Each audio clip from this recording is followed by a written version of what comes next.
Every Elden Ring player makes a choice, whether they realize it or not. A choice that shapes the world, but it also reveals you. There are 6 endings in Elden Ring, but there are also 6 philosophies, 6 ways of looking at the world, and the one you pick says a lot about who you are as a person, and your own set of values and beliefs. I have a background in psychology that I'd love to pretend gives me the competence to do this. So let's break down what your Elden Ring ending says about you.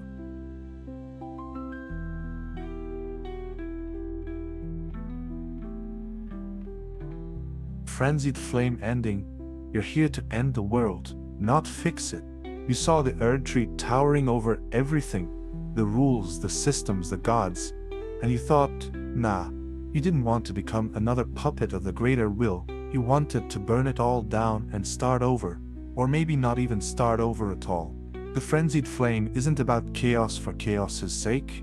It's about control through destruction. It's what happens when someone looks at a broken world and decides that if they can't change it, no one else should get to keep it either. You're the kind of person who doesn't trust order. You've seen how structure turns to corruption, how faith turns to blindness. So you flip the table instead. You're the Joker, watching Gotham collapse with a smile. You're Tyler Durden, tearing down skyscrapers to the sound of a pixie song. In the lands between, that rebellion becomes literal. The world burns, the Erd tree crumbles, and the Tarnished becomes the Lord of Chaos. It's not victory, it's annihilation. But that's the point. Choosing the frenzied flame doesn't make you evil, it makes you someone who's done with pretending things can still be fixed. You're tired of fake order, fake gods, fake peace. You don't want to rule the ashes, you just want to make sure no one else does either. Because sometimes, burning everything feels easier than rebuilding anything.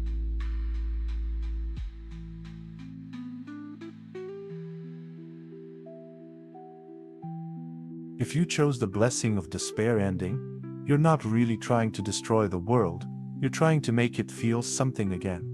You sided with the dung eater, of all people. You listened to the ramblings of a man everyone else feared and ignored. And maybe that's because, deep down, you get it.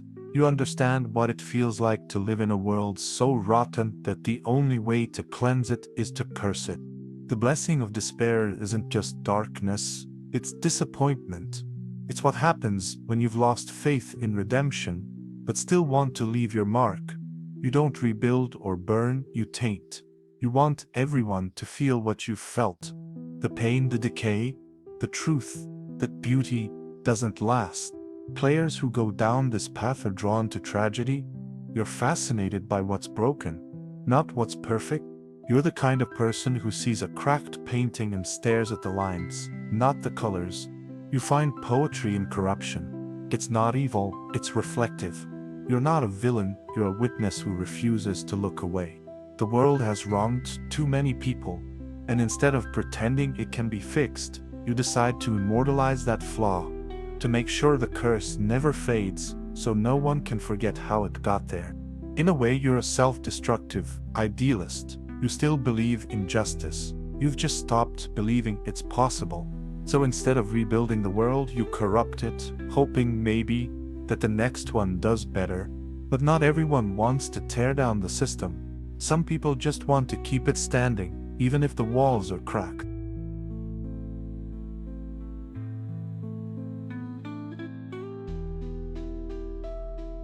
If you went with the Age of Fracture ending, the so-called default one, you're not a rebel or a cynic. You're a realist. You looked at the chaos, at the wars, at the madness, and you said, someone has to keep this thing running. You didn't burn the world or curse it. You restored it. You picked up the shattered crown and put it back where it was. Not because it was perfect, but because it was familiar. You're the kind of player who believes that stability, even a flawed one, is better than total uncertainty. You'd rather deal with a broken system you understand than risk everything on something new. And honestly, there's a quiet strength in that. The Age of Fracture is about endurance. About being the person who stays when everyone else gives up. You're not chasing glory, you're holding the line. Some people might call it a safe ending, But there's nothing easy about accepting the burden of keeping a world from falling apart. You take on the responsibility no one else wants, and you carry it because you must. You're the Captain America of Elden Ring, not because you're pure or perfect, but because you refuse to let everything crumble on your watch. So while others dream of chaos, rebirth, or cosmic freedom, you choose continuity. You choose to rule the same imperfect world, hoping maybe this time it breaks a little slower.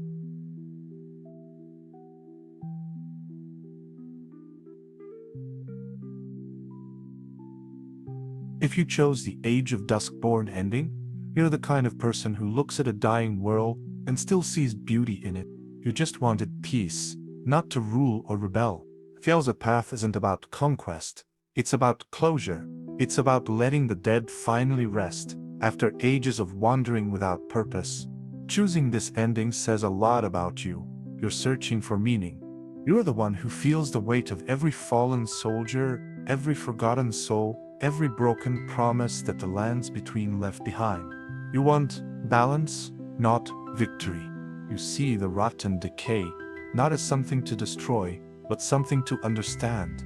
You know that even endings have beauty, if they're done with care. There's a sadness to this ending, but it's a peaceful kind of sadness. The kind you feel when credits roll after a game that changed you. And that's the energy you bring to it. You're the empath, the redeemer, the person who looks at a cruel world and says, if it must die, let it die gently. And maybe that's not the ending with fireworks, or gods, or cosmic resets, but it's the one that feels the most human. But for some players, peace isn't enough.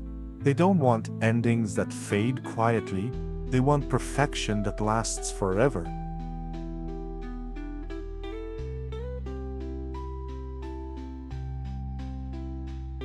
If you pick the Age of Order ending, you're someone who needs structure. You're tired of the chaos, the endless cycles, the mistakes. You don't want to destroy the system, you want to fix it.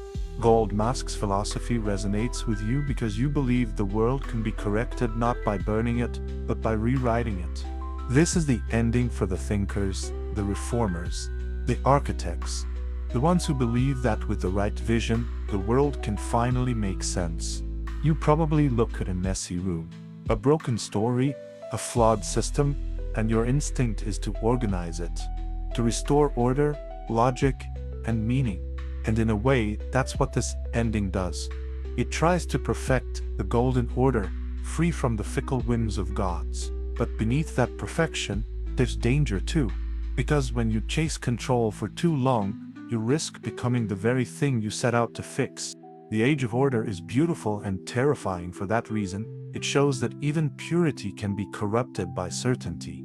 So if this is your ending, you're not the hero or the villain, you're the reformer who believes that chaos exists only because someone hasn't cleaned it up yet. And you'll keep cleaning, adjusting, and fixing, even if the world around you keeps breaking.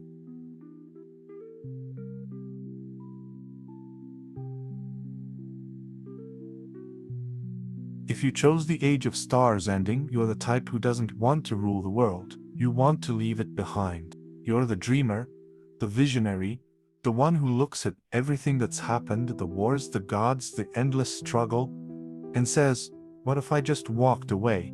Ranni's path isn't about domination or destruction, it's about freedom, but also about distance. It's the rejection of destiny itself.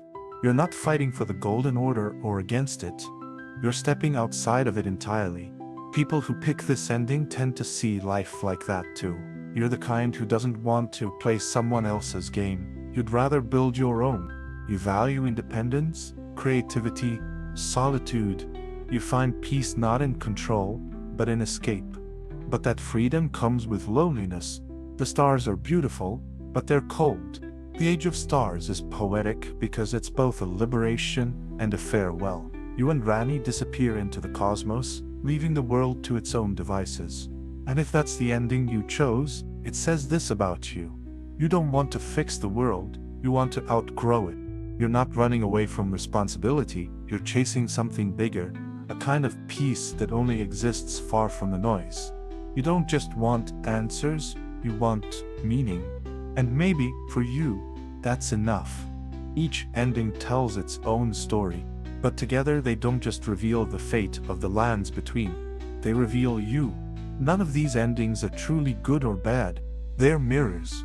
They reflect the part of you that made the choice, the chaos, the hope, the exhaustion, the desire for control or peace or freedom.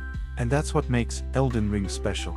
It doesn't hand you morality on a silver platter. It asks, who are you when no one's watching? Some of us burn everything, some of us rebuild it, and some of us just walk into the stars and never look back. Your ending doesn't just close a story, it defines what kind of world you believe in. So tell me, which one did you choose? And after hearing this, does it still feel right?